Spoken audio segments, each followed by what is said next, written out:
యేసుక్రీస్తు వారి పరిశుద్ధ నామమున కూడి వచ్చిన మీ అందరికీ హృదయపూర్వక వందనాలు తెలియజేయుచున్నాం. అలాగే ఈ నూతన సంవత్సర శుభాకాంక్షలు మీ అందరికీ కూడా తెలియజేయుచున్నాను. మంచిది. ఈరోజు దేవుని యొక్క మహాకృపను బట్టి గతించిన సంవత్సరమంతయు దేవుని యొక్క మహాకృపలో దేవుడు మనల్ని కాచి కాపాడి ఇంతవరకు కూడా మనల్ని ప్రవేశపెట్టి ఉన్నాడంటే ఇది నిజముగా దేవుని యొక్క మహాకృప అని మనము విశ్వసించాలి. ఎందుకంటే గతించిన సంవత్సరంలో ప్రారంభంలో ఉన్నవారు ముగింపుకు వచ్చే వరకు లేరు అనేకులు. కానీ దేవుని యొక్క కృపలో మనలో దేవుడు ప్రేమించి మనకిచ్చిన దేవుడు శ్రేష్టమైన ఆరోగ్యమును ఆయుష్ను ఆయన యొక్క సన్నిధిలో మరి యొక్క నూతన సంవత్సరము చూసే భాగ్యాన్ని మనకు అనుగ్రహించాడంటే నిజముగా ఇది దేవుని యొక్క మహాకృప. అయితే దేవుని యొక్క లేఖన భాగంలో ఒక మాటను మనము ధ్యానం చేసుకుందాము. చూడండి, యెషయా గ్రంథము 43వ అధ్యాయము 19వ వచనములో ఇలా వ్రాయబడి ఉన్నది. ఇదిగో నేను ఒక నూతన క్రియ చేయుచున్నాను, ఇప్పుడే అది మొలుచును, మీరు దానిని ఆలోచింపరా. నేను అరణ్యములో త్రోవ కలుగు చేయుచున్నాను, ఎడారిలో నదులు పారజేయుచున్నాను. హల్లెలూయా. ప్రియమైన దేవుని బిడ్డలారా, ఈ నూతన సంవత్సరంలో ప్రవేశించిన మనందరినూ దేవుడు నూతన వాగ్దానముతో మనల్ని బలపరుస్తున్నాడు. ఏమిటి ఆ నూతన వాగ్దానం అనంటే, ఆయన మన జీవితంలో ఒక నూతన క్రియ చేయాలని ఆశపడుచున్నాడు. ఈరోజు ఆయన పరిశుద్ధ సన్నిధిలో మనం అనుకోవచ్చు, గతించిన సంవత్సరం అంతా కూడా కష్టాలతో నష్టాలతో శరీర బలహీనతలతో అలాగనే అప్పులతో ఇంకా మనం చూడగలిగినట్లయితే ఎన్నో నిందలతో అవమానాలతో దుఃఖముతో భయంకరమైన సమస్యలతో సతమతమయ్యి అనేక విపత్తుల ద్వారా కూడా అనేకులు గతించిన సంవత్సరం భయంకరమైన దుర్దినాలు అనేక మంది గడిపి ఉన్నారు. మనకు తెలిసిన ఇటీవల విజయవాడ ప్రాంతం కూడా ఎంత భయంకరంగా వారి జీవితంలో కనీవిని ఎరుగని స్థితిలో వారు ఎంతో వేదన చెంది ఉన్నారు. బిడ్డలను పోగొట్టుకున్నారు, గృహాలను పోగొట్టుకున్నారు, తల్లి జాడ పిల్లకి లేక పిల్ల జాడ తల్లికి లేక వారు ఎంత అలమటించి ఉన్నారు అంటే, ఆహారం పట్లాల కోసం అంత గొప్ప స్థితిలో ఉన్నవారు కూడా నిలబడి ఆ యొక్క బురదలో పడిన ఆహారం కూడా తింటున్నారంటే వారి జీవితంలో ఆ రోజులు మర్చిపోలేరు. నిజంగా దుర్దినాలుగా వారికి అనిపించినాయి. అయితే దేవుడు అంటున్నాడు కదా, ఈరోజు మన జీవితంలో ఒక నూతన క్రియ చేయుచున్నాను అని మాట్లాడుతున్నాడు. ఈరోజు గతించిన వాటిని తలంచుకొని భవిష్యత్తును మనము భయంకరంగా ఊహించుకోకూడదు. అందుకే అంటాడు ఆయన, ఏనాటికీడు ఆనాటికి చాలును అని అంటాడు. నిజమే. ఈరోజు ఆయన పరిశుద్ధ సన్నిధిలో మనం చూడగలిగినట్లయితే గతించిపోయిన వాటిని మనం ఎంత తలంచుకున్నా వాటిని మనం ఏమి తిరిగి తీసుకురాలేము, నష్టాన్ని మనం సమకూర్చలేము, ఏ యొక్క చేదు అనుభవాలు కూడా మధురంగా మనం మార్చలేము. గతించిపోయిన వాటిని తలంచుకుంటూ ఉన్న భవిష్యత్తును మనము పాడు చేసుకోవద్దని పరిశుద్ధాత్మ దేవుడు ఈ యొక్క సమయాన మాట్లాడుతున్నాడు. అయితే వర్తమానము మన చేతిలో ఉన్నది. ఈ యొక్క భవిష్యత్తులో దేవుని సన్నిధిలో మనము దేవుడిచ్చే వాగ్దానాన్ని చేతపట్టుకొని ఈ సంవత్సరాన్ని మనం ప్రారంభించాము. కాబట్టి ఈ నూతన సంవత్సరంలో దేవుడు నీ పక్షాన గొప్ప కార్యము చేయనై ఉన్నాడు. నువ్వు నమ్మినట్లయితే ఆ గొప్ప కార్యము దేవుడు ఖచ్చితంగా నీ పక్షాన జరిగిస్తాడని పరిశుద్ధాత్మ దేవుడు మాట్లాడుతున్నాడు. అయితే ప్రియమైన దేవుని బిడ్డలారా, చూద్దాము ఈ నూతన సంవత్సరంలో దేవుడు నూతన కార్యాలు నూతన క్రియలు మనకు చేయనయ్యున్నానని మాట్లాడుతున్నాడు. ఏ విధముగా మనల్ని బలపరచునయ్యున్నాడో, ఏ విధముగా ఆయన మనల్ని తన యొక్క కృపతో నింపనయ్యున్నాడో కొన్ని మాటలు లేఖన భాగంలో మనం చూద్దాం. చూడండి, యెషయా గ్రంథం మనం చూడగలిగినట్లయితే యెషయా గ్రంథం 40వ అధ్యాయము 31వ వచనాన్ని చూద్దాం. యెహోవా కొరకు ఎదురు చూచువారు నూతన బలము పొందుదురు, వారు పక్షిరాజు వలె రెక్కలు చాపి పైకి ఎగురుదురు, అలయక పరుకెత్తుదురు, సొమ్మసిల్లక నడిచిపోవుదురు అనేది లేఖనము మనము చూస్తూ ఉంటున్నాం. ఈరోజు ఆయన పరిశుద్ధ సన్నిధిలో మొట్టమొదటిగా దేవుడు నీకు ఇచ్చే శ్రేష్టమైన వాగ్దానం ఏమిటి అనంటే, నూతన బలాన్ని నీకు ఇస్తాను అని అంటున్నాడు. బలహీనపడి ఉన్నావా గతించిన సంవత్సరం అంతా? లేచి నువ్వు నూతన బలాన్ని పొందుకో అని అంటున్నాడు. ఎలాంటి బలము పొందుకోవాలి అనంటే, యెహోవా కొరకు మనము ఎదురు చూసినప్పుడు నూతనమైన బలాన్ని మనకిస్తాడంట. అందుకే అంటున్నాడు కదా. ఈరోజు ప్రియమైన దేవుని బిడ్డలారా, దేవుని యొక్క వాక్యలో మనతో దేవుడు ఏం మాట్లాడుతున్నాడు? ఒక పక్షిరాజును ఎందుకు ఆయన పోల్చి మాట్లాడుతున్నాడు అంటే, ఈ పక్షిరాజు అంటే గ్రద్ద. ఈ గ్రద్దలో ఉన్న ఒక ప్రత్యేకతను మనం చూడగలిగినట్లయితే, ఈ గద్దలో ఉన్న ఒక ప్రత్యేకత ఏమిటి అని మనం ఒకసారి ఆలోచన చేసినట్లయితే, ఈ యొక్క గ్రద్దకు తన యొక్క వయసు పైబడే కొద్దీ తన ఈకలు బరువెక్కిపోయి, తన ముక్కు పొడవైపోయి, అది పైకి ఎగరటానికి ఏమాత్రం కూడా తన యొక్క శరీరం అనేది సహకరించదు. ఇలాంటి పరిస్థితిలో అది చేసే పని ఏంటంటే, ఆ యొక్క పాత స్వభావాన్ని తన శరీరంలో ఉంచుకోవటానికి ఏమాత్రం కూడా అది ఇష్టపడదు. ఏం చేస్తూ ఉంటుందనంటే, కాస్త ఎత్తైన ప్రాంతం చూసుకొని ఒక గరుకు బండ దగ్గరికి అది వెళ్ళి తన శరీరాన్ని ఆ గరుకు బండకేసుకొని రుద్దుతూ ఉంటుంది. చాలాసేపు రుద్ది తన యొక్క శరీరం మీద ఉన్న ఈకలన్నీ ఊడిపోయేంత వరకు, అది బోడి అంతా అయిపోయే వరకు రుద్దేస్తూ ఉంటుంది. అంటే తన యొక్క శరీరంలో ఉన్న ఈకలన్నీ ఊడిపోయేంత వరకు కూడా అది రుద్దేస్తూ ఉంటుంది. అది పూర్తిగా బోడి అయిపోయిన తరువాత దాని ముక్కు అనేది చాలా పొడవుగా ఉంటుంది. ఆ పొడవోటు ముక్కును ఆ యొక్క గరుకైన బండకేసుకుని రుద్దుతూ ఉంటుంది. అది అలా రుద్ది చాలా వరకు అది ఆ ముక్కు పొడవును తీసివేసుకున్న తర్వాత కొన్ని రోజులు అది కాస్త ఒక ప్రత్యేకమైన ప్రాంతంలో అది ఉంటూ ఉంటుంది. ఎందుకంటే ఎగరటానికి దానికి ఎటువంటి పరిస్థితి లేదు. అయితే అది అనుకోలేదు, ఇక నా పని అయిపోయింది, ఇక నేను ఎగరలేను, నా ముక్కు పొడవలేదు, నా శరీరంలో మరి నాకు రెక్కలు లేవు అని దిగులు చెందల. కొన్ని రోజులు అది ఒక స్థితిలో ఉండిపోయిన తరువాత దానికి నూతనమైన మొలకలు రావటం, అంటే నూతనమైన రెక్కలు రావటం మొదలు పెడతాయి. ఆ ముక్కు పొడవటం మొదలు పెడతాయి. ఎప్పుడైతే తన యొక్క శరీరము బోడిగా ఉన్నదో కొంతకాలము అది మౌనంగా ఉండి, తరువాత దానికి ఎప్పుడైతే ఆ యొక్క ఈకలు వచ్చి, అంటే రెక్కలు చాసుకుని ఎగిరే అంత సౌకర్యవంతంగా ఎప్పుడైతే దానికి తన శరీరం మీద ఈకలు పెరుగుతూ ఉంటాయో, ఆ ముక్కు చక్కగా మృదువుగా వస్తూ ఉంటుందో, మరలా అది ఎలా ఉంటుందయ్యానంటే ఇటువరకులాగా నూతనత్వాన్ని ధరించుకొని అది చాలా హైట్కు ఎగిరి తను వేటాడుకునే స్వభావము కలిగిన స్థితిని ఈ యొక్క పక్షిరాజులో మనకు కనబడుతుంది. అందుకనే ఈరోజు పరిశుద్ధాత్మ దేవుడు నీతోనే మాట్లాడుతున్నాడు. పాతకాలపు సంగతులను తలంచుకొని, ఇక నాకు శక్తి లేదు, నా జీవితం ఇక అంతా అయిపోయింది, ఇంకా నేను ఎందుకు పనికిరాను, నాకు అన్ని నష్టాలే, నాకు కష్టాలే, నాకు ఈ బాధలే అని ఒకవేళ నువ్వు నిట్టూర్పులో ఉన్నావా? ఒకవేళ నువ్వు నిస్సహాయ స్థితిలో పడి ఉన్నావా? ఇదిగో ఈ నూతన సంవత్సరమున పరిశుద్ధాత్మ దేవుడు నీతోనే మాట్లాడుతున్నాడు. ఏంటనంటే, నీవు నీ జీవితము నీ చెయ్యి అయితే దాటిపోయిందని నువ్వు అనుకుంటావేమో, కానీ జీవము కలిగిన దేవుని చేతిలో భద్రంగా ఉన్నదని నువ్వు విశ్వసించిన నాడు నిజంగా ఆయన వాగ్దానాన్ని నీవు స్వతంత్రించుకోగలుగుతూ ఉంటావు. అందుకనే ప్రియమైన దేవుని బిడ్డలారా, దేవుని వాక్యం సెలవిస్తుంది, మనము ఎవరి కొరకు ఎదురు చూడాలంట ఈ సంవత్సరంలో? దేవుని కొరకు, యెహోవా కొరకు ఎదురు చూచువారు నూతన బలము పొందుదురు. ఇది ఏ బలమంట? ఒక క్రొత్త బలము అనంటే పక్షిరాజు వలె నువ్వు ఉండాలని ఆశిస్తున్నాడు.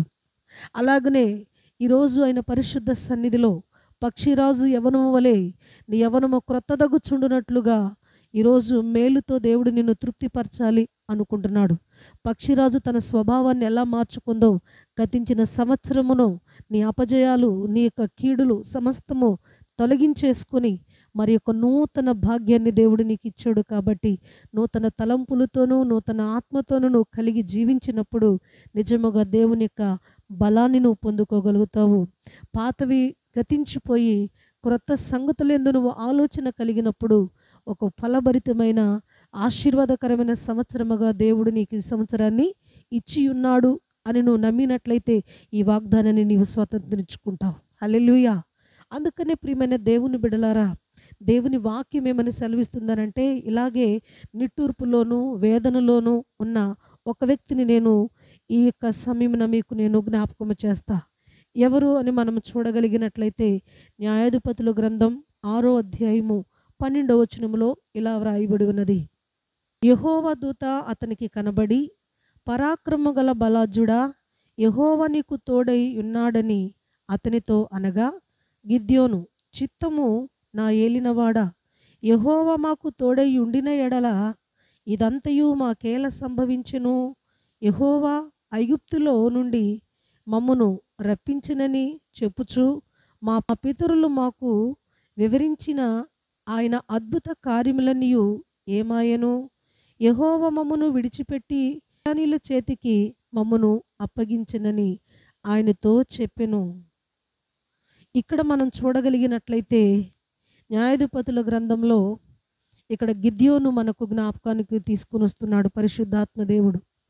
ఈ గిద్యోను ఎలాంటి వ్యక్తి అనంటే, ఒకసారి మనం ఆలోచన చేసినట్లయితే ఇతడు నిరుత్సాహంలో, నిట్టూర్పులో, అలాగనే అపజయాల్లో ఉన్నాడు. ఎందుకు అనంటే, గిద్యోను ప్రియమైన దేవుని బిడ్డలారా, దేవుని దూత గిద్యోనుని దర్శించినప్పుడు గిద్యోను ఏ స్థితిలో ఉన్నాడు అంటే, ఆయన బహు నిట్టూర్పులో, బాధలో ఉన్నాడు. అలా నిట్టూర్పులో, బాధలో ఉన్న గిద్యోను దగ్గరికి దేవుని దూత నిలబడి గిద్యోనుతో మాట్లాడుతున్నాడు. ఏమనంటే, ఒక్కసారిగా వచ్చి ఏమంటున్నాడు తెలుసా? పరాక్రమ గల బలాఢ్యుడా, ఏం చేస్తున్నా అని అంటాడు. ఇక ఆ మాట విన్న గిద్యోనికి ఇంకా బాధ ఎక్కువైపోతుంది. ఏంటి, నేను పరాక్రమ గల బలాఢ్యుడినా? నా పంటను నేను యథావిధిగా నేను తెచ్చుకునే అంత శక్తి నాకు లేదు. ఎందుకంటే మిద్యానీయులు లెక్కకు విస్తరించిన ఇసుకరేణుల వలె ఉన్నారు ఆ సైన్యం. అయితే వారు చేయుచున్న పరిస్థితి ఏమిటి? ఎందుకు ఈ యొక్క మరి గిద్యోను ఈ గానుగు చాటున ఉన్నప్పుడు యెహోవా దూత ఎందుకు ప్రత్యక్షమయ్యాడు అనంటే, గిద్యోను మనసును దేవుడు చూశాడు. గిద్యోను యొక్క మనసంతా వేదనతో ఉన్నది. ఎందుకనంటే, దేవుడు మా పితరులకు చేశాడు వాగ్దానం, అప్పుడెప్పుడో గొప్ప కార్యాలు చేశాడంట. కానీ ఈరోజు ఎలాంటి పరిస్థితి వచ్చింది మాకు అనంటే, మేము వేసుకున్న పంట కూడా మేము ధైర్యంగా తెచ్చుకోలేని పరిస్థితిలో ఈ యొక్క చాటున మా యొక్క పంటను మేము సమకూర్చుకున్నంత దౌర్భాగ్య స్థితిలోకి మేము వెళ్ళిపోయాము. నిశ్చయముగా యెహోవా మమ్మను మిద్యానీయుల చేతికి అప్పగించాడు అని నిట్టూర్పులో, బాధలో, వేదనలో ఉన్న ఆ వ్యక్తి దగ్గరికి దేవుడే దూత రూపంలో వెళ్ళి ఏమని మాట్లాడుతున్నాడో తెలుసా? అంటున్నాడు కదా, పరాక్రమ గల బలాఢ్యుడా అని మాట్లాడినప్పుడు పక్కకు తిరిగి చూసుంటాడు నాకు తెలిసి. ఎందుకనంటే అంత పరాక్రమవంతుడే అయితే ఈరోజు నేను సంపాదించుకొని నేను కష్టపడి పంట వేసుకుంటే ఈ పంట నేను తెచ్చుకునే అంత శక్తి, ధైర్యం కూడా నాకు లేక నేనేదో దొంగతనంగా ఆ మిద్యానీయుల కంట పడకూడదని గోధుమలు నేను దొళ్ళగొట్టుకొచ్చుకుంటుంటే, నాలో పరాక్రమమే ఉంటే నేను వాళ్ళని జయింతును కదా, నాలో పరాక్రమమే ఉంటే నేను ఎప్పుడో తెచ్చుకుందును కదా. అయితే నేను ఇంత చాటున నేను మరి ఈ పరిస్థితులు నాకెందుకు సంభవించింది అనే నిట్టూర్పులో ఉంటాడు. అప్పుడు అంటాడు కదా, పరాక్రమ గల బలాఢ్యుడా లే, బలము తెచ్చుకో అనని మాట్లాడుతుంటే, ఇక్కడ ఈ గిద్యోను అంటాడు కదా, నా పితరులకు యెహోవా గొప్ప కార్యాలు చేశాడు, ఐగుప్తు నుంచి తీసుకుని వచ్చినప్పుడు ఎన్నో గొప్ప కార్యాలు చేశాడని వారు చెప్పగా విన్నామే తప్ప మా కంటితో మేము చూడలేదు, అనుభవించలేదు ఆయన కార్యాలను మేము అన్నట్లుగా మాట్లాడతాడు. అలాంటి పరిస్థితిలో నిజంగా నిట్టూర్పులోను, వేదనలోను, అలాగే కలత చెందిన ఆ యొక్క గిద్యోను యొక్క జీవితాన్ని, ఆ గిద్యోను యొక్క ఆశలను దేవుడు ఎలా మారుస్తున్నాడో చూడండి ప్రియమైన దేవుని బిడలారా. నిట్టూర్పులోకి వెళ్ళిపోయి నిందలోకి, అంటే దేవుని మీద నిందలు వేసే పరిస్థితికి వెళ్ళిపోయి, దేవుడు మాకు ఏం చేశాడు, మా పితరులకి ఇచ్చిన వాగ్దానాలు మా పట్ల ఏమైనవి అని నిట్టూర్పులో ఉన్న ఆ గిద్యోనును బలపరిచి, దేవుడు కార్యాలను కళ్ళారా చూడాలంటున్నావు కదా, ఆ కార్యం నీ నుంచే జరగాలి అని మాట్లాడినప్పుడు అంటాడు, నేను యోగ్యుడిని కాదు, నా గోత్రము కూడా అంతా యోగ్యమైనది కాదు అని మాట్లాడుతుంటే దేవుడే వచ్చి, నువ్వు పిరికివాడిని అంటున్నావు కదా, నేను నిన్ను బలపరుస్తానులే, లెక్కకు విస్తరించి ఉన్నారన్న వారిని నువ్వు చూడొద్దు. దేవుడు నీ పక్షాన ఉన్నాడు అన్న ఒక్క ఆలోచన నువ్వు కలిగి ఉంటే నిశ్చయముగా వారిని చేతులకు అప్పగిస్తాను, నిశ్చయముగా వారిని నీవు జయించగలుగుతావు అని అక్కడ ఆయనకు ఒక సూచన చూపించి, మిద్యానీయులను నువ్వు నీ నుంచే ఇశ్రాయేలీయులకు జయము కలుగుతుంది అని గిద్యోనును దేవుడు బలపరుస్తూ ఉంటాడు. ఈరోజు ప్రియమైన దేవుని బిడలారా, అందుకనే ఈరోజు గిద్యోనులాగా అపజయాల్లో నీవున్నావా, నిట్టూర్పుల్లో నీవున్నావా, వేదనతో నీవున్నావా, ఇంకేముందలే నా జీవితం, దేవుడు నాకు ఇంకేం మేలు చేస్తాడులే, అయిపోయింది నా జీవితం అనుకుంటున్నావా? లేదు లేదు, అయిపోయిందని నువ్వు అనుకుంటున్నావేమో, కానీ ఇప్పుడే మొదలయ్యింది అని దేవుడు చెప్తున్నాడు. ఈరోజు ప్రియమైన దేవుని బిడలారా, అందుకే ఆయన పరిశుద్ధ సన్నిధిలో దేవుడు నమ్మదగినవాడు. గిద్యోను అన్ని విధాలుగా వేదన బాధను పడి తనకున్న వేదనంతా కూడా దేవునికి తెలియపరిచినప్పుడు అంటున్నాడు కదా, ఆనాడు వాళ్ళకే కాదు, నీ పితరులకే కాదు నేను కార్యాలు చేసింది, నువ్వు నమ్మినట్లయితే ఇప్పుడు నీ టైంలో కూడా నువ్వు గొప్ప కార్యాలు చూడబోతున్నావు లేమని.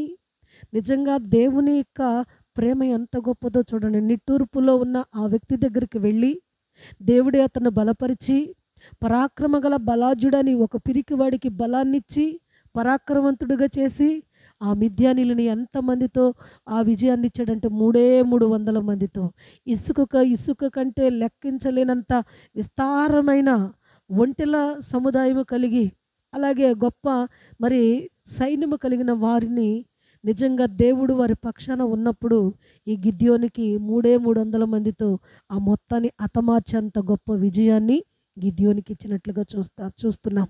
గిద్యోనును మనం జ్ఞాపకం చేసుకున్నట్లయితే గిద్యోను మనసు ఎలా ఉంటుందో తెలుసా? ఆయన నమ్మదగినవాడు, ఆయన నమ్మదగిన కార్యాలు చేయవాడు. నేను అనుకున్నాను ఒకప్పుడు నా జీవితం అంతా అయిపోయింది, కనీసం నేను వేసుకున్న పంట కూడా తెచ్చుకోలేనంత దౌర్భాగ్యంలో నేను ఉన్నాను, దేవుడు ఎక్కడున్నాడు, ఏడ చూస్తున్నాడు అనుకున్నాను. కానీ లేదు, ఆయన నేత్రము లోకమందంతటా సంచారం చేయుచున్నది కాబట్టి నేను ఈ గానుగు చాటున ఉన్న నన్ను కూడా ఆయన దర్శించి ఎంతో లెక్కకు విస్తరించిన అనేక సైన్యాన్ని మమ్మల్ని బాధించి వేధించి, మేము సంవత్సర కాలం అంతా కష్టపడి పంట వేసుకుంటే అక్రమముగా మేము నూర్చుకునే టైంలో వాళ్ళు మొత్తాన్ని తీసుకుని వెళ్ళిపోతుంటే ఎంత గాయపడ్డామో, ఎంత బాధ నొందేమో. ఈ మొత్తాన్ని ఆ శత్రువులు ఒక్కసారిగా దేవుడు మాకు అనుగ్రహించి ఇంత పిరికివాడినైనా నాకు ఇంత గొప్ప ఘనతనిచ్చాడంటే ఆ దేవుడు ఎంతైనా నమ్మదగినవాడు. హల్లెలూయా. అందుకనే ఈరోజు ఆయన పరిశుద్ధ సన్నిధిలో పరిశుద్ధాత్మ దేవుడు మాట్లాడుతున్నాడు. నీ బలం ఎలా ఉండాలంట? పక్షిరాజు వలె నీ యవ్వనము క్రొత్తదగుచుండునట్లుగా మేలుతో నీ హృదయాన్ని తృప్తిపరిచే దేవుడు ఆయన. కాబట్టి సంగతులు నువ్వు తొలగించుకొని నూతనమైన దేవునిలో నువ్వు బలాన్ని సంపాదించుకున్నట్లయితే, పాత సంగతులను తీసివేసుకొని నూతనమైన యెహోవా వైపు నువ్వు చూడగలిగినట్లయితే నూతన బలాన్ని దేవుడు నీకు ఇచ్చే దేవుడై ఉన్నాడు. అందుకనే యెహోవా కొరకు ఎదురు చూసి వారికి నూతన బలాన్ని ఇచ్చే దేవుడు ఆయన. పిరికితనంలో ఉండి నా జీవితం అంతా అయిపోయిందనన్న గిద్యోను జీవితంలో ఒక గొప్ప విజయాన్ని ఇచ్చిన దేవుడు నిన్ను మర్చిపోతాడా? గిద్యోనుకు దేవుడా, మరి నీకు కాదా? మరి నిశ్చయముగా దేవుడు అందరికీ ఉపకారి, ఆయన గొప్ప కార్యాలు చేయగలిగిన శక్తివంతుడు. ఆయన నమ్మినట్లయితే ఆయన వాగ్దానాన్ని నీవు స్వతంత్రించుకుంటావు. అందుకని ప్రియమైన దేవుని బిడలారా, నూతనమైన బలము ఈ నూతన సంవత్సరాన్ని దేవుడు నీకు వాగ్దానం చేయుచున్నాడు. రెండవ సందర్భాన్ని మనం చూడగలిగినట్లయితే చూద్దాము. హెబ్రీలకు రాసిన పత్రిక 10వ అధ్యాయం ధ్యానం చేసుకుందాం. 5వ వచనాన్ని ధ్యానం చేసుకుందాం. సహోదరులారా, యేసు మన కొరకు ప్రతిష్ఠించిన మార్గమున అనగా నూతనమైనదియు జీవము గలదియు ఆయన శరీరము అను తెర ద్వారా ఏర్పరచబడినదియునైన మార్గమున ఆయన రక్తము వలన పరిశుద్ధ స్థలమునందు ప్రవేశించుటకు మనకు ధైర్యము కలుగుచున్నది గనుకను దేవుని ఇంటిపైన మనకు గొప్ప యాజకుడు ఉన్నాడు. హల్లెలూయా. అందుకే ప్రియమైన దేవుని బిడ్డలారా, రెండవ సందర్భంలో ఈరోజు దేవుడు మనకిచ్చే ఒక నూతనమైన వాగ్దానాన్ని మనం చూడగలిగినట్లయితే ఆయన అంటున్నాడు కదా, నూతన మార్గాన్ని నేను నీకు ఏర్పరిచి ఉన్నాను అన్నాడు. ఈరోజు ఆయన పరిశుద్ధ సన్నిధిలో లోకంలో ఎన్నో మార్గాలు ఉన్నాయి. లోకంలో మన ఇష్టానుసారమైన మార్గాలు ఎన్నో ఉన్నాయి. కానీ చెప్పాడు, నీతిమంతుల మార్గం యెహోవాకు తెలియను, దుష్టుల మార్గము నాశనానికి నడుపునని 2 మార్గాలు మన మధ్య ఉంచాడు. ఆ 2 మార్గాలు కూడా శాశ్వతమైనవి అని చెప్తున్నాడు. నువ్వు నీతి ప్రవర్తన కలిగిన మార్గంలో నువ్వు నడిస్తే ఆ మార్గం నిశ్చయముగా ఆయనకు తెలుసట. అలాగే దుష్ట మార్గంలో మనం వెళితే ఆ మార్గం నిత్య నాశనానికి తీసుకుని వెళ్తుంది అని మాట్లాడుతున్నాడు. అయితే మనుషుని అపవిత్రపరిచే మార్గాలు లోకంలో ఎన్నో ఉన్నాయి. ఈరోజు ఆయన పరిశుద్ధ సన్నిధిలో ఏ మార్గం కావాలో, ఏ మార్గంలో ప్రయాణం చేయాలో స్వేచ్ఛ నీకు ఇచ్చాడు దేవుడు. అయితే దేవుడిచ్చిన స్వేచ్ఛను నీవు దుర్వినియోగపరిచే స్థితిలో మనం ఉండకూడదనేది ఈ నూతన సంవత్సరాన పరిశుద్ధాత్మ దేవుడు మనతో మాట్లాడుతున్నాడు. అందుకనే ఈరోజు ఆయన పరిశుద్ధ సన్నిధానంలో మనం చూడగలిగినట్లయితే, ఒక మాటను మనం చూడగలిగినట్లయితే ఇక్కడ గలతీలకు రాసిన పత్రిక 3వ అధ్యాయము 9వ వచనంలో ఉంటుంది. ఈ మార్గం ఎలాంటిదంటే ఒక విశ్వాసి మంచి మార్గంలో ఉండాలి అనేది అక్కడ కనబడుతున్నది. అలాగే మనం చూడగలిగినట్లయితే అంటే విశ్వాస మార్గంలో మనము జీవించాలట. అలాగే మనం చూడగలిగినట్లయితే రెండవదిగా మనం చూస్తే జ్ఞాన మార్గము, సామెతల గ్రంథము 4వ అధ్యాయము 11వ వచనంలో ఉంటుంది. మనకు జ్ఞాన మార్గము ఇచ్చేది కూడా ఆయనేనట. ఆ తర్వాత 3వ సందర్భంలో మనం చూస్తే నీతి మార్గము, మత్తయి సువార్త 21:23లో ఉంటుంది ఈ నీతి మార్గము అనేది. 4వ మార్గాన్ని మనం చూస్తే దేవుని మార్గము. ఈ మార్గము ఎలా ఉంటుందంటే మార్కు సువార్త 12:14లో ఉంటుంది. మీరు నిదానంగా చదువుకోండి. ఈ మార్గాలన్నీ కూడా ఈ వాక్యంలో ఇక్కడ వ్రాయబడి ఉన్నది. అయితే ప్రియమైన దేవుని బిడ్డలారా, అందుకనే నూతన మార్గాన్ని దేవుడు మనకు అనుగ్రహించే దేవుడై ఉంటున్నాడు. అందుకని చిన్న కుమారుడు తండ్రి దగ్గర ఉన్నప్పుడు సక్రమమైన మార్గంలో ఉన్నాడు. అన్ని సౌకర్యాలతో తనున్నాడు. తన మార్గము తన సొంతగా వేసుకున్నాడు. తండ్రి ఇచ్చిన మార్గం కాదు అని అనుకొని తన సొంత మార్గంలో ప్రయాణం చేయాలి. నాకు ఆ మార్గంలో స్వేచ్ఛ ఉంటుంది, నాకు ఆ మార్గంలో సంతోషం ఉంటుంది, నాకు ఆ మార్గంలో మంచి నేను లాభాలు గడించాలి అనుకొని తండ్రి బ్రతికుండగానే తండ్రి మీద గొడవ పెట్టుకొని ఆస్తిని 2గా చీల్చుకొని తనకు రావలసిన మొత్తం తీసుకుని వెళ్ళిపోయి తన స్నేహితులతో కలిసి దుర్వ్యాపారం చేసి తన యొక్క తండ్రి మార్గంలో ఉన్నప్పుడు ఎంత సక్రమముగా ఉన్నాడో ఆ మార్గంలో తను ఉన్నప్పుడు అన్ని సౌకర్యాలు తనకున్నాయి. తన సొంత మార్గంలోకి ఎప్పుడైతే వెళ్ళిపోయాడో అక్కడ వాడు ఇబ్బంది పడసాగినని లేఖనము సెలవిస్తూ ఉంటున్నది. ఈరోజు దేవుని మార్గంలో మనం ఉన్నప్పుడు సర్వ సమృద్ధి మనకుంటుంది. మనం ఎప్పుడైతే దేవుని మార్గము నుంచి మన సొంత మార్గంలోకి వెళ్ళాలని ఆశపడతామో ఆ మార్గం మనకంతా కూడా వేదన, బాధ, కష్టానికి గురి చేస్తూ ఉంటుంది. అయితే ఈ చిన్న కుమారుడు చేసిన ఒక మంచి పని ఏంటి అనంటే తను ఎంచుకున్న మార్గము కరెక్ట్ కాదని తెలుసుకున్నాడు. అందుకే అంటున్నాడు, తండ్రి పరలోకమునకు నేను విరోధముగా నీ ఎదుట నేను పాపము చేసి ఉన్నాను. అంటే ఏంటంటే ఈ చిన్న కుమారుడు ఎన్నుకున్న మార్గం ఎలాంటిదంటే పాప మార్గాన్ని ఎన్నుకున్నాడు. లగ్జరీని కోరుకున్నాడు. తన యొక్క జలసాలకు తండ్రి అడ్డుపడుతున్నాడని ఆశించాడు. అందుకని తనకు రావాల్సిన సొమ్మంతా తీసుకుని వెళ్ళి తన ఇష్టానుసారంగా జీవించి సుఖించొచ్చు అనుకున్నాడు. కానీ స్నేహితులు నా వాళ్ళు అనుకున్నారు, స్నేహితులు మోసగిచ్చారు. తీరా తన జీవితంలో అంతా కోల్పోయాడు అని తెలుసుకున్న తర్వాత పట్టెడన్నం దొరకక అల్లాడుతున్న ఆ పరిస్థితిలో ఆ చిన్న కుమారుడు ఉన్నప్పుడు అప్పుడు గతం గుర్తొచ్చింది. నా తండ్రి ఇంట ఉన్నప్పుడు నా తల ఇలా లేదు, నా తండ్రి ఇంట ఉన్నప్పుడు నా మెడ ఇలా లేదు, నా తండ్రి ఇంట ఉన్నప్పుడు నా చేతులు ఇంత ఖాళీగా లేవు, నా తండ్రి ఇంట ఉన్నప్పుడు ఈ మురికి వస్త్రాలు నాకు లేవు, నా తండ్రి ఇంట ఉన్నప్పుడు నా కాళ్ళకు చెప్పులు ఉన్నాయి. ఈరోజు ఎలా అయిపోయాడంటే ఒక బెగ్గరగా మారిపోయాడు. కారణం ఏంటనంటే తనకున్నవన్నీ కూడా దుర్వ్యాపారం చేసి అవజేసుకొని ఆఖరికి తను తినటానికి కాస్త అన్నం లేక పందులు తినే ఆ పొట్టు తినటానికి కూడా తను ఆశ కలిగి ఉన్నాడంటే ఎంత ఆకలితో ఉన్నాడో, ఎంత బాధతో ఉన్నాడో అప్పుడు గుర్తొచ్చింది. ఈనాడు మనం అనేకమైన శ్రమలు అనుభవిస్తూ ఉంటాం, కానీ ఈ శ్రమలు ఎందుకు నాకు కలుగుతున్నాయా అని ఒక్కసారి ఈ చిన్న కుమారుడు వలె ఆలోచన చేస్తే ఎంత బాగుంటుంది. అందుకే ప్రియమైన దేవుని బిడ్డలారా, ఆయన పరిశుద్ధ సన్నిధిలో కాబట్టి తప్పు జరుగుతుంది. కానీ దేవుడు ఏమన్నాడంటే, నువ్వు ఘోరమైన పాపివా, నేను మనుషులు ఎవరు క్షమించలేరా? ఇదిగో ఈ నూతన సంవత్సరం నీతో మాట్లాడుతున్నా. నువ్వు ఎంత ఘోర పాపివైనా కానీ రా, ఆ పాపాలన్నీ విడిచిపెట్టి నా పరిశుద్ధ రక్తంతో నువ్వు కడగబడినట్లయితే ఇదిగో ఉచితమైన నా రక్షణ నీకు ఇచ్చి నిత్య మహిమతో నాతో నిన్ను ఉంచుకుంటాను అని ఈరోజు పరిశుద్ధాత్మ దేవుడు మాట్లాడుతున్నాడు. ఈరోజు ప్రియమైన దేవుని బిడ్డలారా, అందుకనే ఈరోజు ఆ యొక్క చిన్న కుమారుడు యొక్క జీవితంలో ఆ తీసుకున్న ఆఖరి నిర్ణయం ఎంత గొప్పగా తన జీవితాన్ని మార్చేసిందంటే, తను మనసు మారి నూతన పరచబడిన తర్వాత తండ్రి దగ్గరికి వెళ్ళి ఇలా క్షమాపణ అడగాలి అనుకున్నాడు. అడిగి అడగక తెలిగిన తండ్రి తన యొక్క గొప్ప ప్రేమను కుమారుడు పట్ల చూపించి మెడ మీద పడి ముద్దు పెట్టుకొని తన కుమారుడిని కొరకు విందు చేపించి తన కుమారుడికి ఏవేవైతే కోల్పోయాడో ఇంటి దగ్గర నుంచి వెళ్ళేటప్పుడు సమృద్ధిగా ఉన్నాడు, వచ్చేటప్పుడు ఏమేమి లేవో ప్రశస్తమైన వస్త్రాలు తనకు వచ్చింది, తలకు నూనె తనకు వచ్చింది, వస్త్రాలు తనకు వచ్చినాయి, తన మెడకు గొలుసు ఉంగరము ఇలాగున పాదములకు చెప్పులు ఇవన్నీ కూడా వచ్చేసి మరలా తండ్రి దగ్గర మొదటి స్థానంలో ఎలా ఉన్నాడో ఈ చిన్న కుమారుడు కూడా అదే స్థానంలో ఉన్నాడు.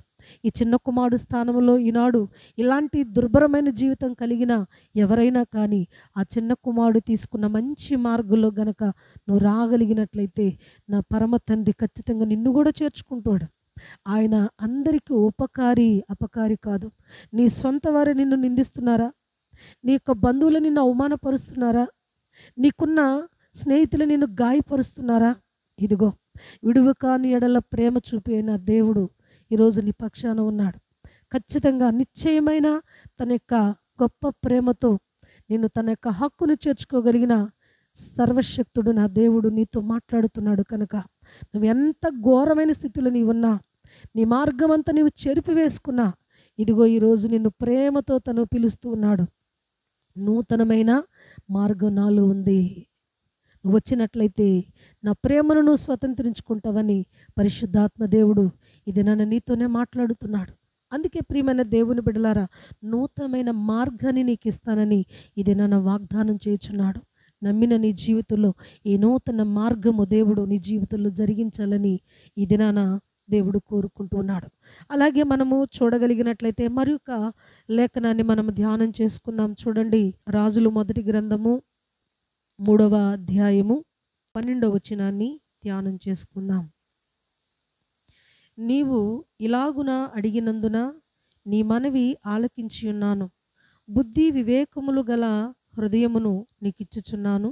పూర్వీకులలో నీ వంటి వాడు ఒక్కడును లేడు, ఇక మీదట నీ వంటి వాడు ఒక్కడును ఉండడు. ఇక్కడ 3వ సందర్భంలో మనం చూడగలిగినట్లయితే 3వ వాగ్దానం చేస్తున్నాడు దేవుడు. ఏమిటనంటే నూతనమైన జ్ఞానాన్ని నీకు ఇస్తాను అని మాట్లాడుతున్నాడు. నూతనమైన జ్ఞానాన్ని మనకిస్తాడట. ఈరోజు ప్రియమైన దేవుని బిడ్డలారా, నూతనమైన జ్ఞానాన్ని మనకి ఇచ్చే దేవుడుగా ఇక్కడ కనబడుతున్నాడు. ఇక్కడ సొలొమోనును మనం జ్ఞాపకం చేసుకున్నట్లయితే ఈ సొలొమోను తన యొక్క తండ్రి తర్వాత తన యజ్ఞాన్ని ఈ సొలొమోనుకి వచ్చినప్పుడు మొదటగా సొలొమోను అనుకున్నాడు, నా జ్ఞానముతో నేను లీడ్ చేయగలను అనుకున్నాడు. అయితే అక్కడ జరిగిన పరిస్థితి ఏంటంటే మరి మొదటిలోనే ఫెయిల్ అయిపోయాడు. ఇంత చిన్నవాడు మనకు ఎలా ఇంత పెద్ద రాజ్యాన్ని ఏ రీతిగా డీల్ చేయగలడనని అప్పటికే వాళ్ళలో సందేహాలు మొదలైనవి. ఈ పరిస్థితిలో సొలొమోను గారు చేసిన పని ఏమిటి అనంటే, ఈరోజు నా జ్ఞానం మీద నేను ఆధారపడకూడదు. అందుకే నా తండ్రి నాకు చెప్పాడు ఏంటనంటే, నీవు నీ దేవుని మాట శ్రద్ధగా విను, ఆయనకు నువ్వు చాలా సమీపముగా ఉండు, నీ యొక్క జీవితంలో దేవునికి ప్రథమ స్థానం ఇవ్వని నా తండ్రి చెప్పాడు. కాబట్టి నేను దేవుని సమీపించాలి అనుకొని ఇక్కడ సొలొమోను గారు చేసిన పని ఏంటనంటే, ఆయన బలిపీఠాలు కట్టించి బలులు అర్పించి దేవుని యొక్క సన్నిధిలో అతడు వేడుకున్నాడట. దేవా, మనుష్య జ్ఞానం నాకు సరిపోదు, ఇంత చిన్న వయసులో గొప్ప భారాన్ని నాకు ఇచ్చావు, బాధ్యతను నాకు ఇచ్చావు, నా జ్ఞానము ఏమాత్రము సరిపోదు ప్రభువా, నీ జ్ఞానము నాకు కావాలి అనుకొని దేవుని ఎదుట తను విశ్వాసముతో వేడుకున్నప్పుడు నిజంగా సొలొమోను గారి యొక్క మనవి దేవుడు విని సొలొమోను అంటాడు కదా, ఏం కావాలి నీకు, ఇంతగా నన్ను వేడుకుంటున్నావు, నీకేమి కావాలని దేవుడు తనని అడిగినప్పుడు అంటాడు, నాకు బుద్ధి వివేకముల గల జ్ఞానము నాకు కావాలి. అని మాట్లాడతాడు. ఎప్పుడైతే ఆ మాట సొలొమోను గారు అన్నాడో, దేవుడు అంటున్నాడు కదా, నీకు ఏది అవసరమో అదే అడిగితివి కనుక ఇదిగో నేను నీకు ఇస్తున్నాను అని చెప్పి, నిజంగా సొలొమోను గారికి అంటున్నాడు కదా, నీ వంటి వాడు పూర్వీకుల్లో కూడా లేడు, ఇక ఇప్పుడు నీ తరంలో కూడా ఉండడు అన్నట్లుగా, ఇక ఎవ్వరు లేరు నీకంతటి జ్ఞానాన్ని నేను నీకు ఇస్తున్నాను అని చెప్పాడు. ఈరోజు అందుకే ఆయన పరిశుద్ధ సన్నిధిలో ఆయనను మనం వేడుకున్నప్పుడు దేవుడు అసాధారణమైన కార్యాలు జరిగిస్తూ ఉంటాడు. అందుకే ప్రియమైన దేవుని బిడలారా, సొలొమోను గారు అంత శ్రేష్టమైన జ్ఞానాన్ని ఎలా సంపాదించుకున్నాడంటే, మొదటి స్థానం ఏంటయ్యానంటే ఆయన దేవుని ఎదుట భయభక్తులు కలిగి దేవుని యొక్క కృపను వేడుకున్నాడు కాబట్టి అంతటి జ్ఞానాన్ని సొలొమోను గారు పొందుకున్నాడు. అందుకనే ఆయన పరిశుద్ధ సన్నిధిలో యెహోవా మీకు దొరుకు కాలమున వెతకండి, యెహోవా మీకు సమీపముగా ఉన్నప్పుడు ఆయనను వేడుకొనండి అని లేఖనం సెలవిస్తూ ఉంటున్నది. ఈనాడు దేవుని వెతికే సమయంలో నీవు పరధ్యానములో ఉండి లోకమే నాదనుకున్న లోకం వెంట నువ్వు పరుగులు తీస్తూ ఉంటే ఎలా దొరుకుతాడు దేవుడు నీకు? ఈరోజు ప్రియమైన దేవుని బిడలారా, ఈ నూతన సంవత్సరంలో ప్రారంభించిన అనేకులు ఈ సాయంత్రానికి ఎన్ని భయంకరమైన పరిస్థితులు జరుగుతాయో తెలుసుగా మనకి. భయంకరంగా ఎవరిష్టం వచ్చినట్లుగా వాళ్ళకి ఈరోజు ఈ సంవత్సరాన్ని తాగేవాడు ఇంకా బాగా తాగాలని ఎంజాయ్ చేస్తూ, ఇంకా ఎవరి ప్రొఫెషనల్లో వాళ్ళు, అంటే ఎవరి యొక్క పనుల్లో వాళ్ళు బిజీగా ఉండిపోతూ ఉంటారు. అంటే ఏంటనంటే, చిందులేసేవాడు చిందుల్లో నేను గొప్పగా ఉండాలనేవాడు.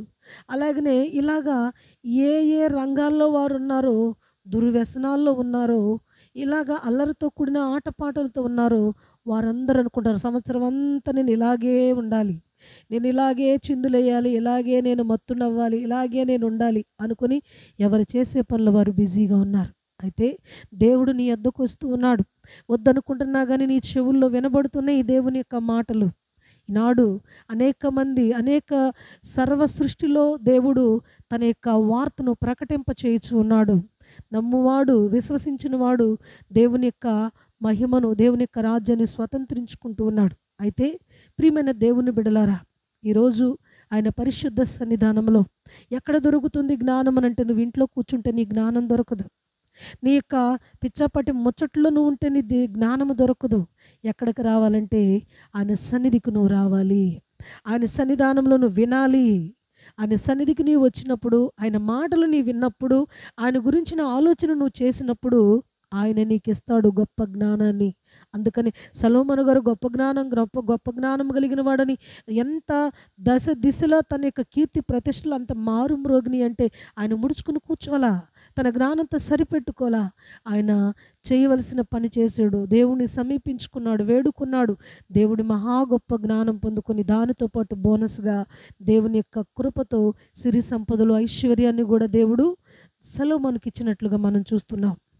నీ మనసు మారాలని నువ్వు దేవుని సన్నిధికి వస్తే నీ అవసరతలన్నీ తీరుస్తాడు ఆయన, నీకున్న అడ్డంకులన్నీ తొలగిస్తాడు ఆయన. నిజముగా ఈరోజు ప్రియమైన దేవుని బిడ్డలారా, ఆయన ఎంతైనా నమ్మదగిన వాడు, ఎంతైనా నమ్మదగిన సహాయకుడు ఆయన. అందుకనే ఈరోజు ఆయన పరిశుద్ధ సన్నిధిలో దేవుని జ్ఞానాన్ని ఎలా పొందుకున్నారంటే, దేవుని జ్ఞానం పొందుకున్న వారందరూ కూడా గొప్ప భక్తులు కాగలిగారు. ఎందుకనంటే సొలొమోను గారు దేవుణ్ణి అడిగాడు, జ్ఞానం పొందుకున్నాడు, దిశలో తన కీర్తి వ్యాప్తి చెందింది. అలాంటి జ్ఞానం మరొకడికి లేదని వాక్యం సెలవిస్తూ ఉంటున్నది. మరొక విషయంలో మనం చూస్తే దానియేలును మనం జ్ఞాపకం చేసుకుంటే, దానియేలట దేవతల ఆత్మ గలవాడట. ఈరోజు కల భావాలు చెప్పే ఆ గొప్ప మర్మాలు బయలుపరచబడే ఆత్మ ఎక్కడి నుంచి వస్తుంది అని అంటే, దానియేలు దీక్ష కలిగి దేవుని సన్నిధిలో వేడుకొనుటను బట్టి దేవతల ఆత్మ గలవాడుగా గొప్ప పేరు ప్రతిష్టలను దానియేలు గారు సంపాదించుకోగలిగారు. ఇంతటి జ్ఞానము మనం సంపాదించుకుంటే ధైర్యము దేవుడు మనకిస్తాడు. ఎందుకంటే ఈ బబులోను, ప్రియమైన దేవుని బిడలారా, మనం చూడగలిగినట్లయితే బబులోను దేశంలో బానిసలుగా ఉన్న ఈ దానియేలు దేవతలాత్మ కలిగిన వాడుగా ఉన్నాడు. తనతో పాటు వచ్చిన షడ్రకు, మేషకు, అబేద్నెగో అనేవారు కూడా వారైతే ధైర్యవంతులయ్యారు. ఎందుకనంటే ఒక ప్రతిమకు మొక్కమన్నందుకు ఆ అగ్ని ఏడంతలు చేయబడినా కానీ ఏ మాత్రం కూడా భయము కానీ, ఏ మాత్రము కూడా వణుకు కానీ లేకుండా, మా దేవుడి అగ్నిగుండం నుంచి మమ్మల్ని కాపాడగల సమర్థుడు, లేకపోయినా మాకేం బాధ లేదు, మా దేవుడు ఈ రీతిగా తన సెలవైతే మమ్మల్ని తీసుకున్న మాకు సంతోషమే కానీ నా దేవునికి ఇష్టం లేని ఆ ప్రతిమలకు నేను మొక్కను. అది ఏ రూపమైనా కావచ్చు గానీ నా దేవునికి ఇష్టం లేని పని నేను చెయ్యను అని కరాఖండిగా చెప్పేశారు. కాబట్టి నిజంగా ప్రియమైన దేవుని బిడ్డలారా, ఆ అగ్నిలో 4వ వ్యక్తిగా సర్వశక్తుడైన దేవుడు వారి చర్మం మీద ఉన్న రోమమునికి కూడా ఆ నిప్పు వాసన అంటకుండా వారిని సురక్షితంగా పైకి తెచ్చినప్పుడు ఆ రాజే ప్రియమైన దేవుని బిడ్డలారా వారి విశ్వాసాన్ని బట్టి వారి దేవుడు ఆకాశమందే గాని భూమి అందే గాని ఏ దేవుళ్ళకు కూడా ఏ దేవుడు కూడా వీళ్ళ దేవుడు అంతటి శక్తిమంతుడు కాదు అని అనుకొని ఇక ఏ దేవుడు లేడు, వీళ్ళ దేవుడే సర్వశక్తుడని ఒక అన్యుడు సాక్ష్యం ఇచ్చినట్లుగా మనం చూస్తూ ఉంటున్నాం. అందుకనే దేవుని యొద్దకు మనం వచ్చినప్పుడు ఈ నూతన సంవత్సరంలో దేవుడు నీకు నూతన జ్ఞానాన్ని ఇచ్చే దేవుడుగా ఉన్నాడు. దానియేలు పొందుకున్నట్లుగా దేవుని దగ్గర నువ్వు సాధన చేస్తే దేవతల ఆత్మ కలిగిన జ్ఞానం ఇచ్చే దేవుడుగా నీకున్నాడు.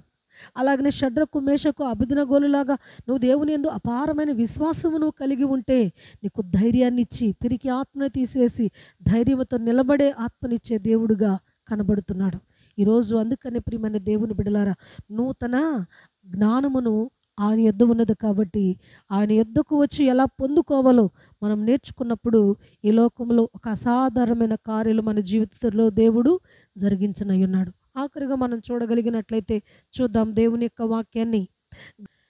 గలతీలకు రాసిన పత్రిక 5వ అధ్యాయం మనం 2వ వచనాన్ని చదువుకుందాం. అయితే ఆత్మఫలమేమనగా ప్రేమ, సంతోషము, సమాధానము, దీర్ఘశాంతము, దయాళత్వము, మంచితనము, విశ్వాసము, సాత్వికము, ఆశానిగ్రహము. చాలు. ఈరోజు దేవుడు మనల్ని ఫలములతో ఉంచుచున్నాడు. ఎందుకనంటే ఫలములను ఆశించే దేవుడు మన దేవుడు. అందుకే అంటాడు, ఫలములను ఆశించిన పరలోక తండ్రి తేరి చూచుచున్నాడు నీ వైపు. ఫలములను ఆశించిన పరలోక తండ్రి తేరి చూచుచున్నాడు నీ వైపు. ప్రేమతో నిన్ను పిలిచిన ప్రియ తోటమాలి వీక్షించుచున్నాడు నీ కాపు.